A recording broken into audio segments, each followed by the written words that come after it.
Okay, so I've gotten a couple of questions about the calculations for the basic chemistry, and I wanted to go through one example actually from the activity or the lesson to make sure that everybody understands and to see a little bit better what we have to do. So let us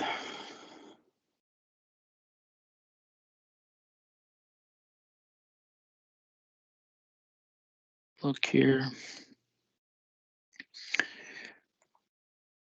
All right, so the question is this one. So we have this chocolate chip cookie recipe. Um, and we will give you some information about the Nestle Toll House recipe. And in this question, we're asked to look at baking soda, which is the sodium bicarbonate. And we need to look up the molecular weight and the density and then determine the number of moles in the recipe. So in the recipe up here, you can see that we are using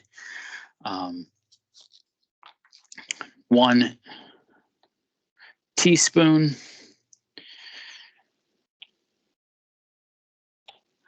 right? 1 teaspoon of baking soda. So the first thing we have to do is actually look up what that is. So we're going to come down here, and we know that we're using 1 teaspoon of baking soda, which is sodium bicarbonate. And if we do a quick Google search, we can figure out the volume in 1 teaspoon, the volume in milliliters of 1 teaspoon. So 1 US teaspoon is 4.93 milliliters. So write that down. 1 teaspoon is equal to 4.93 milliliters. And we also had to look up the density. So the density of NaHCO3, and since we're over there, we're going to look at the molar mass of NaHCO3. Again, we're going to use the Googles to determine that. We can use a periodic table for the molar mass, but since you're Googling stuff anyway. So if you look at the density of sodium bicarbonate, we see it's 2.2 grams per centimeter cubed, which is equivalent to a milliliter. And then the molar mass, again, searching for molar mass of baking soda, we see it's 84.007.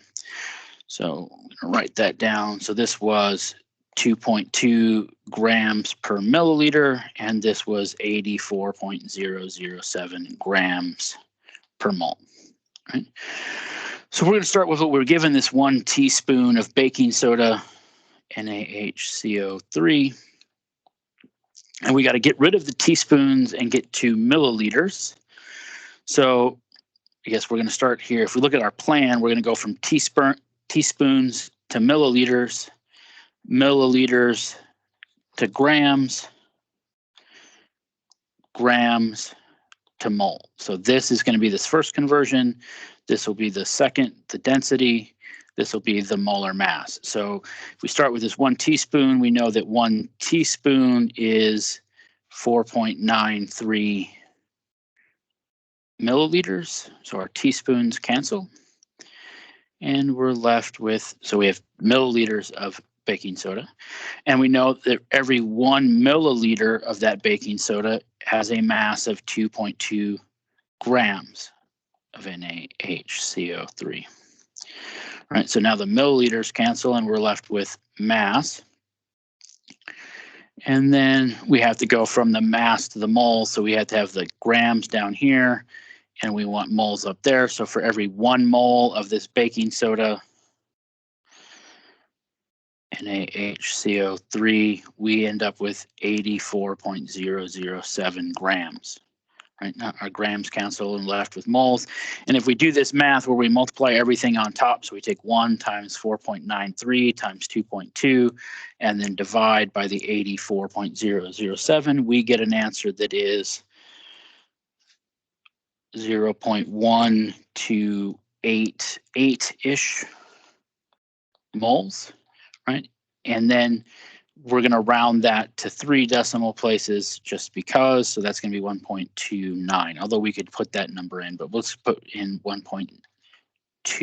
And there's going to be some wiggle room allowed in the Moodle for this rounding, if you chose 5 milliliters here instead, right? Because if that's what you found, then this would end up being 1.13, maybe 1 moles, right? That would be an acceptable answer as well. So all of this, we're always going to go from the English unit that's given in the recipe to some volume in the metric unit.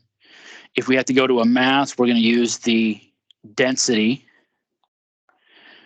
And then if we have to go to moles, this would be molar mass. And if we wanted to go to atoms, then we would be using Avogadro's number here, where we convert moles to atoms.